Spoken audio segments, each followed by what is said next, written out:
because they are traders.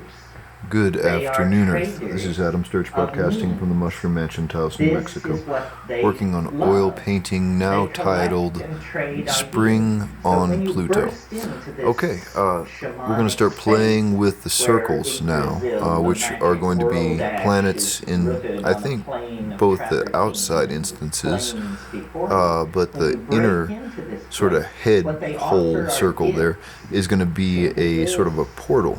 And we're going to have Persephone And these ascending things a are flight of like stairs, miracles, toys, very carefully bubbles, painted into that dimension. Fabergé eggs, As you can see, Cellini, the stair gold lines cord, extend out jewels, of the and circle, sort of making a and yet they dimensional trick sing, and kind of they some speak fun poetry, they create there. their own And objects, which what they I'm going to do now offer is to. just very And in the simply and midst very of all of plainly this block in the colors to the cacophonous line work that I've already elfin drawn in confusion for and Persephone. opulence and And syntactical just a richness, basic sort of a you're skinish trying to tone, perform the leaning towards Adamic pink, reduction and figure out what the a hell is black going on here and ivory what's real and for what's her not and what you hair, a can tell white your for lover the and what you lower can tell your portion of her mother. dress, I think, And and then a red for the upper and it's her a shoes. craziness. And then if I get After into many the years rest of the background, I'm going to of keep the being steps pretty completely minimal and simple as well.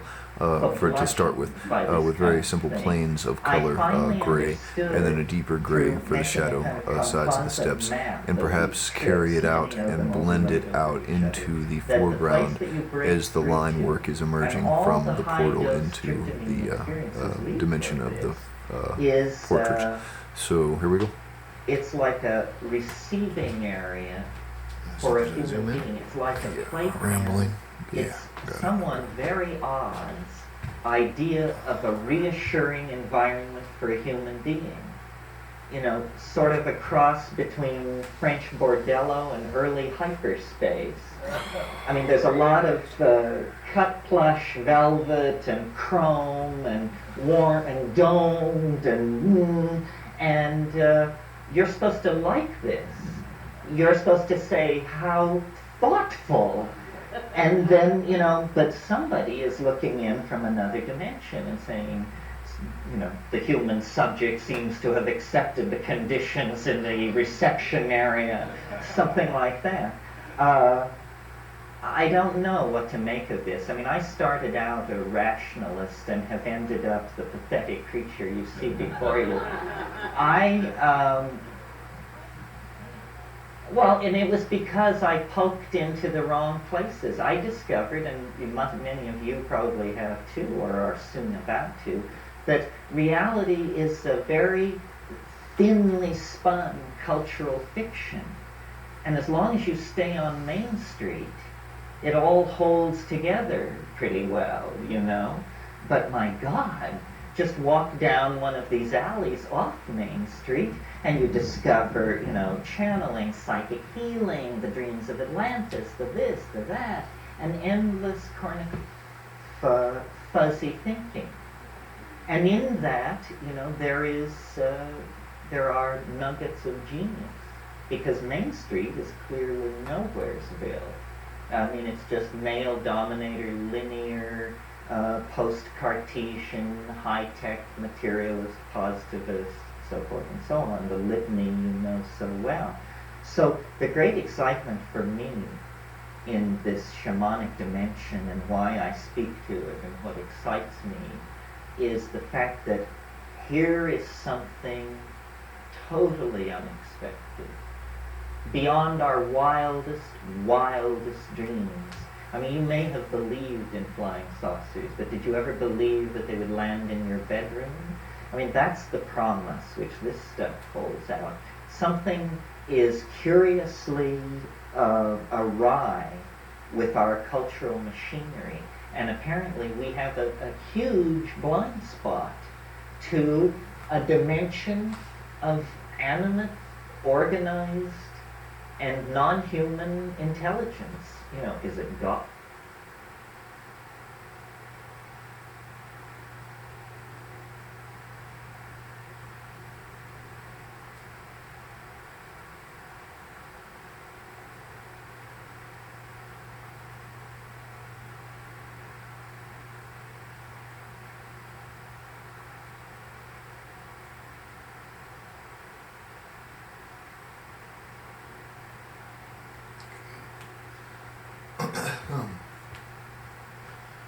That is tricky, but it's working.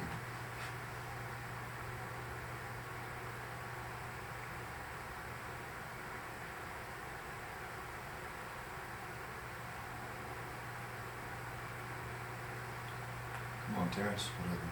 Some dead spots in this one. That's Amazonian shamanism. Terrence McKenna and Nicole Maxwell. Incredible talk. Very relevant to the times still, for the sake of the discussion of the ancient use of birth control and abortion medicines derived from plants, which has been the case since the dawn of fucking mankind. But, I don't know. Some people think that humanity should be illegal, I suppose. So, there you have it.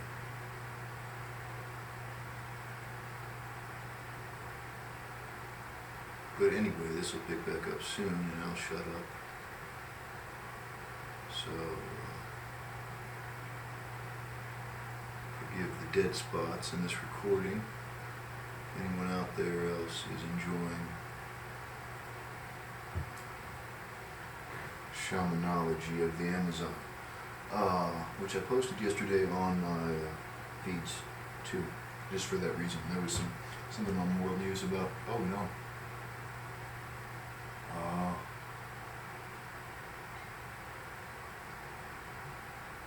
Uh-oh. I just had to do the thermal paste in my computer and apparently just reset on me. I hope it's not fucked up. It just did an update too, so I bet that's more related to that than anything else. At least I'm hoping. Oh dear. Hold on.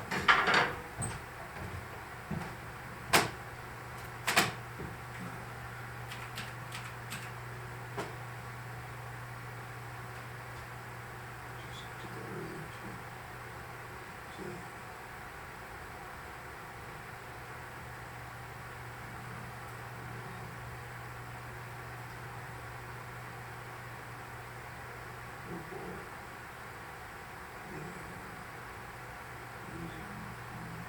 Maybe that was the update.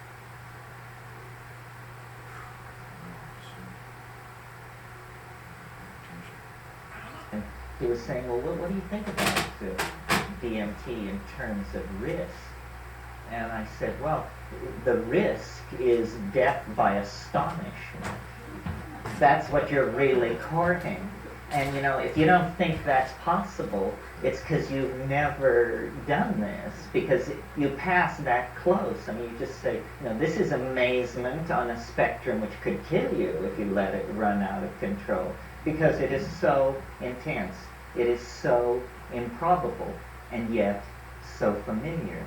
Well, if it were somehow tied into this afterworld domain, this would all begin to make a certain weird kind of sense. Rupert Sheldrake has suggested what he calls necrotic biochemistry, that the dying process is actually the process of release of tryptamines into deep brain structure. Well, okay, so you've got this modality and there's stuff going on there. Well, what kind of stuff is it?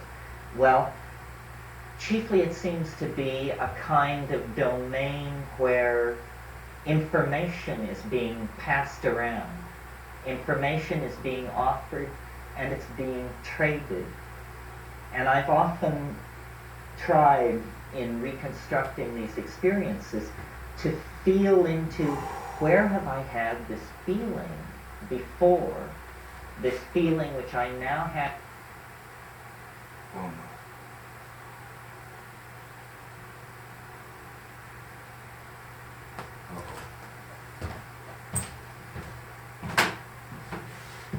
Fear of being killed, it's a fear of being sort of screwed. In other words, it's a fear of being taken to the cleaners. No, I'm panicking. Being had. I don't know if you heard me rambling out. I had to do an update on my computer just now, but also I had to do the thermal paste, which involves taking apart a component and then fixing it with this, thermal paste, which is sort of like a grease, and I've never done that before, So then so I hope I had did the it idea, right. why do I think that? So Why do I hopefully my get this machine isn't feeling fucked. from the ancestor But okay, here we go. souls Back to that this. they are trying to take me for a short ride? And I realized it's because they are traders. They are traders of means. This is what they love. They collect and trade ideas. So when you burst into this shamanic space where Yggdrasil, the magic world ash, is rooted on a plane of travertine and with flames before you, when you break into this place, what they offer are gifts. Say, look at this, look at this, look at this. And these things are like miracles, toys, bubbles, Fabergé eggs, Cellini goldwork, jewels, and and yet they sing, they speak poetry, they create their own objects which they offer to you. And in the midst of all of this cacophonous, elfin confusion and opulence and syntactical richness, you're trying to perform the eidetic reduction and figure out what the hell is going on here and what's real and what's not and what you can tell your lover and what you can tell your mother. And it's a craziness. After many years of being completely bludgeoned by this kind of thing, I finally understood through making a kind of composite map of these trips, many of them overlaid over each other, that the place that you break through to and all the high dose tryptamine experiences lead toward this is it's like a receiving area for a human being. It's like a playpen. It's someone very odd's idea of a reassuring environment for a human being. You know, sort of a cross between French bordello and early hyperspace. I mean, there's a lot of cut plush velvet and chrome and warm and domed and you're supposed to like this. You're supposed to say, how thoughtful. And then, you know, but somebody is looking in from another dimension and saying, you know, the human subject seems to have accepted the conditions in the reception area, something like that. I don't know what to make of this. I mean, I started out a rationalist and have ended up the pathetic creature you see before you. Well, and it was because I poked into the wrong places. I discovered, and many of you probably have too, or are soon about to, that reality is a very thinly spun cultural fiction. And as long as you stay on Main Street, it all holds together pretty well, you know. But my God, just walk down one of these alleys off Main Street and you discover, you know, channeling, psychic healing, the dreams of Atlantis, the this, the that, an endless fuzzy thinking. And in that, you know, there are nuggets of genius, because Main Street is clearly Nowheresville. I mean, it's just male-dominator, linear, post-Cartesian, high-tech, materialist, positivist, so forth and so on, the litany you know so well. So the great excitement for me in this shamanic dimension and why I speak to it and what excites me is the fact that here is something totally unexpected, beyond our wildest dreams. I mean, you may have believed in flying saucers, but did you ever believe that they would land in your bedroom? I mean, that's the promise which this stuff holds out. Something is curiously awry with our cultural machinery, and apparently we have a huge blind spot to a dimension of animate, organized, and non-human intelligence. is it God? Is it the space people? Is it the goddess, the Gaian mind, the vegetable matrix of the planet, the light pump of the solar system? Who knows what it is? The fact is not to know what it is, but to experience it, to verify that this is going on.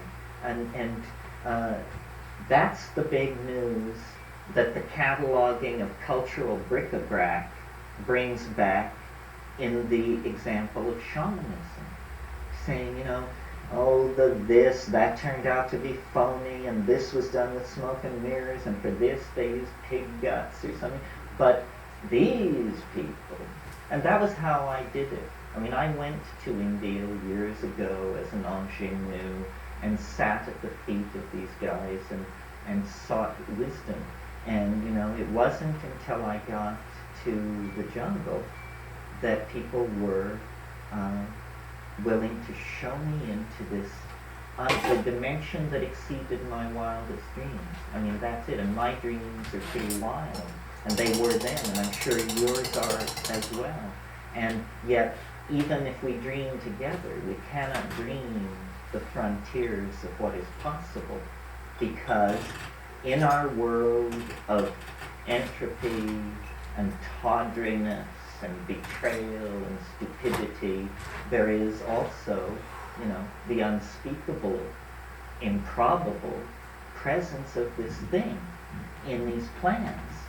And, I believe it called us forth out of primate organization.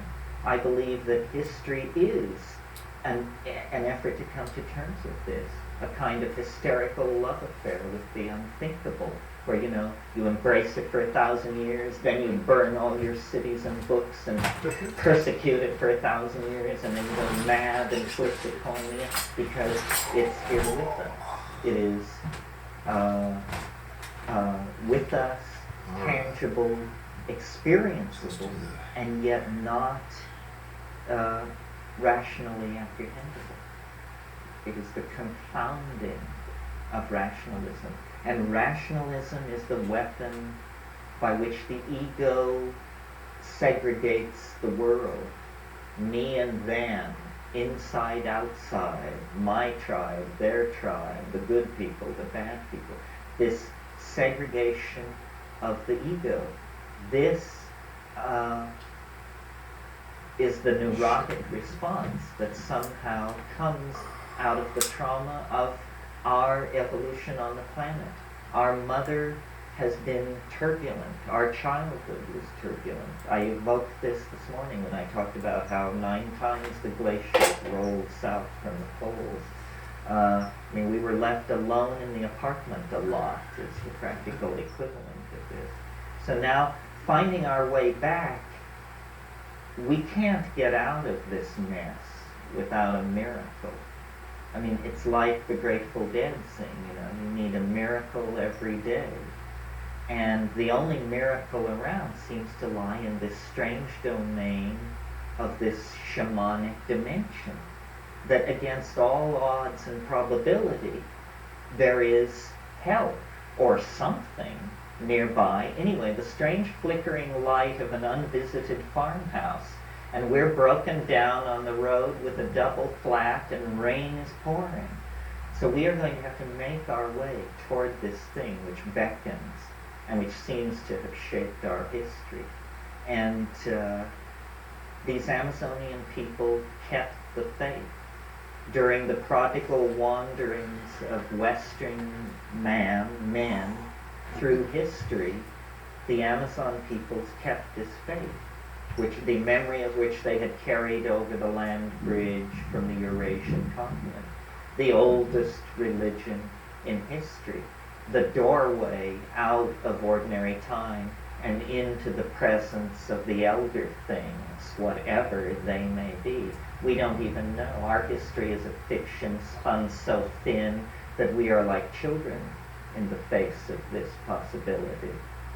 H.P. Lovecraft, where are you now that we need you? Well, anyway, that's just sort of a way of evoking the space, the depth of the mystery. What we are talking about is not bright colors or paisley wallpaper that is found not to exist in the morning, but the best kept secret in the whole history of the human race, the fact that there is this alien dimension nearby and accessible through plants at great risk and with great benefit, something to which we have become culturally completely deadened. And hopefully a gathering like this is a permission, now that we are poised with a knife at the heart of the world, to ask the question, what is the world? What is this thing we are about to kill out of our greed for condominiums and parking space? Do we understand what we are doing? Can we understand what we are doing? Difficult questions.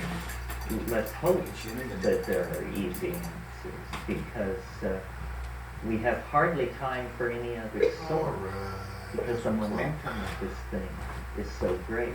The answer must be nearby. It must be. We still got 8 minutes on this. I think I'm going to try and block in her shirt before I do the skirt on the second session. And then if I'm going to fire up a second session, I may try and go ahead and brave the cement, but it's all still very wet right now, so it's a pretty delicate operation. So this is why it's pretty slow going. Also, it's a pure out of the tube paint colors that I'm working with there, so it's very viscous, which is good for the first layer, lays it on solidly. But I personally felt slow. that I searched the surface of reality like a blind person, probing for a chink, an opening, a possibility in the seamless surface of the high walls that seem to hem us in, the prison of Gnostic iron that the Mandayans placed at the center of the universe.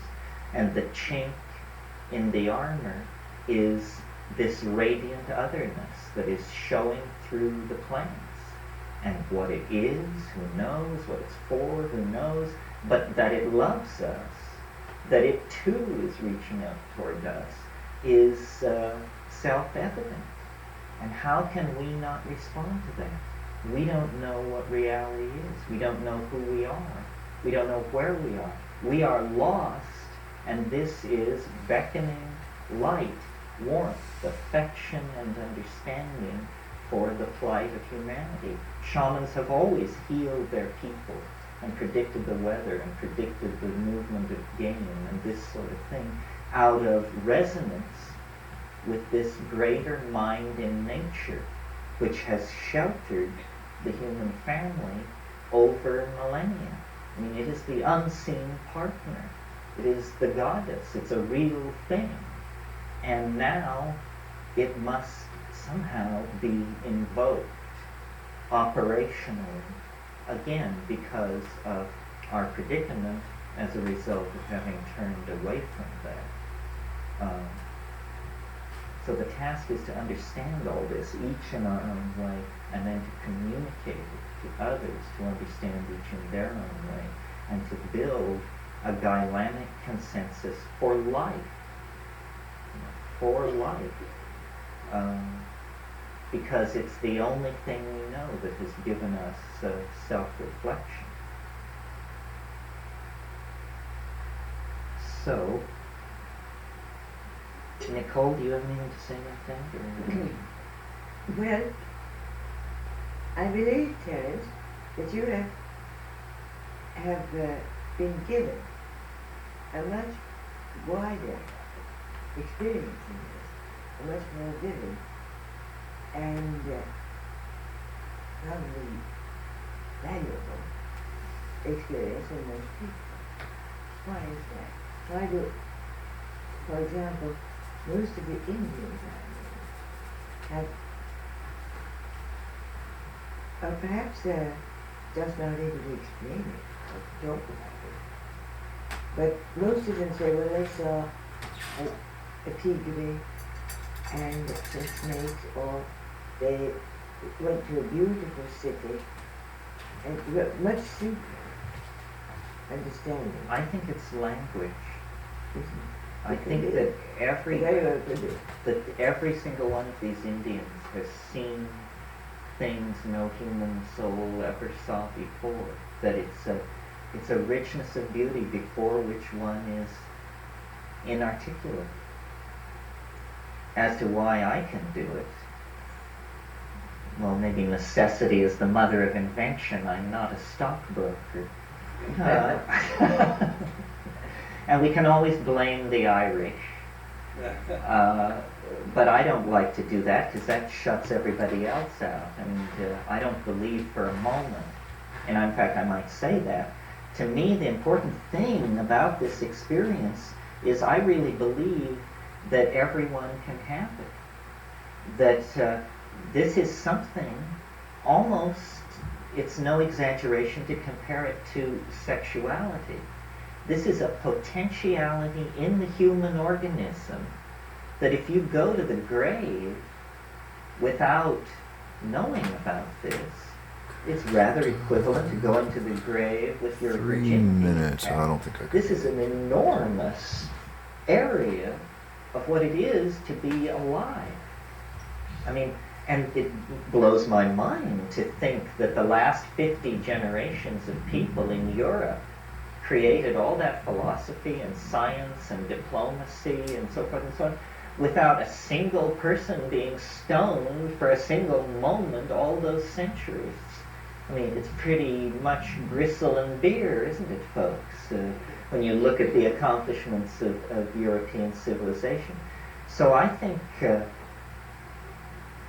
it takes practice, though, to access these states, and I'll respond. Absolutely, I was going to ask. Your initial experiences with anything like that. My initial experiences were kind of funny. It always seemed to hit me very hard.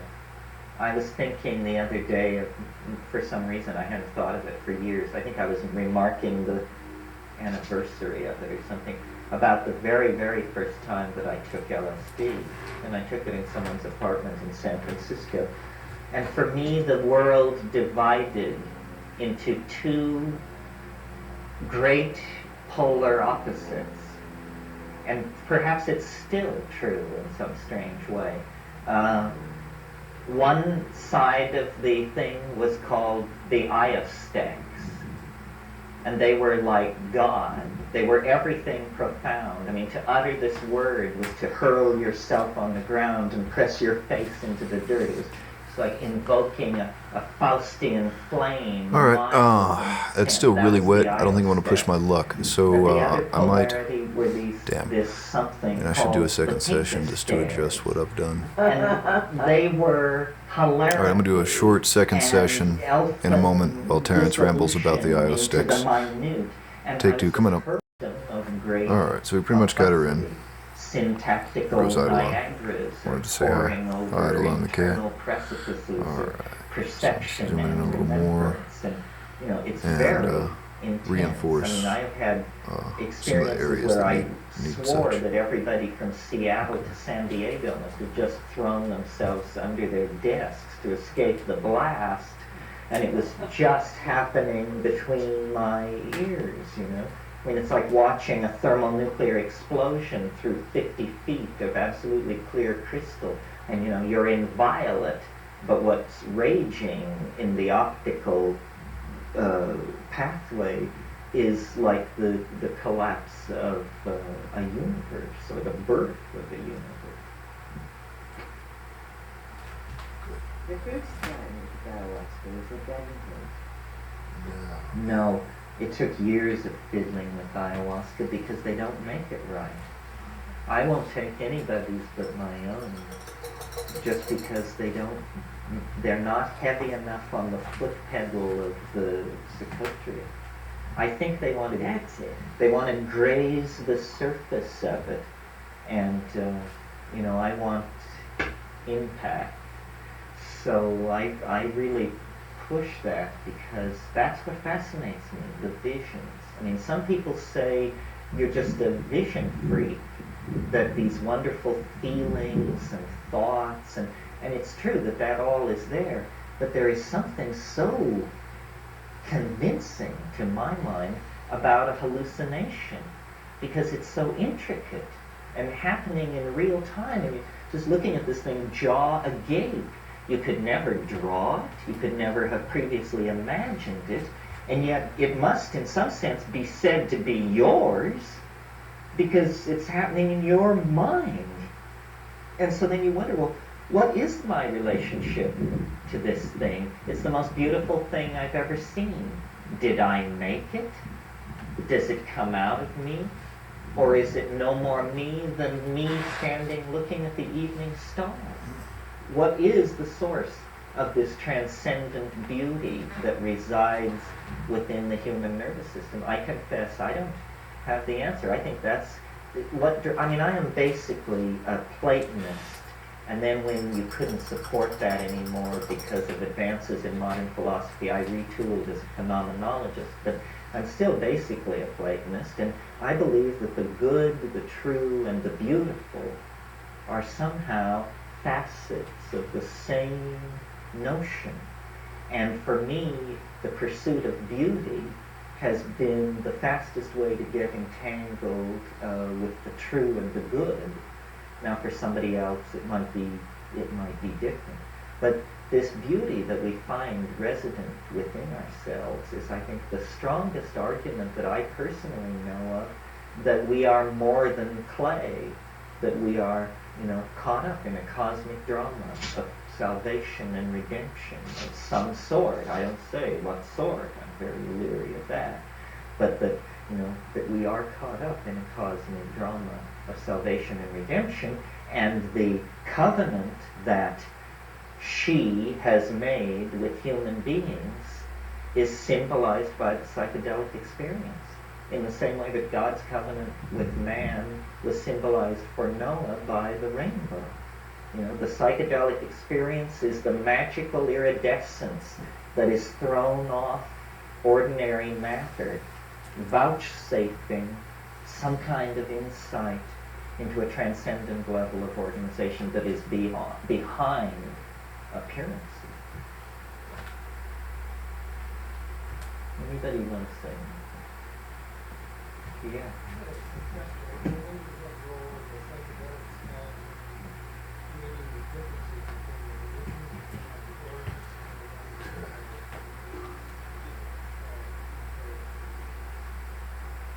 Well, as I wrote this book for Bantam and trying to study the relationship of drugs to culture over thousands of years in many places. And what I came to feel was that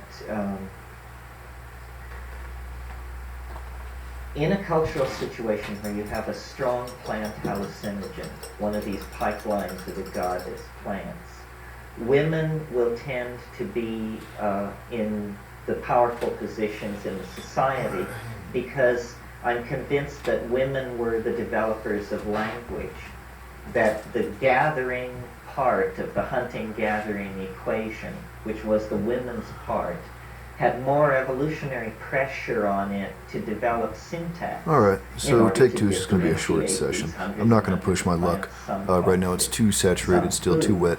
All surrounding paint to try and precisely lay in the stair cement color and blend it out smoothly without just fucking it all up. So we're just going to let those colors set up and move on to something else today maybe. I'll get off the tripod and zoom in. I still got plenty of time to show you what we did a little more clearly here. Every 2 weeks or month in a group situation with group sexual practices because of the CNS arousal component of the psilocybin being what was going on. Then into the portal planet experience that these people were building their civilization around, and it was an experience of boundary, dissolution, tribal-mindedness. So that gets relayed in. But that's it for the moment. Thank you for watching. That's Adam Search broadcasting for the Mushroom Mansion, Taos, New Mexico. Working on oil painting Spring on Pluto. Have a good day.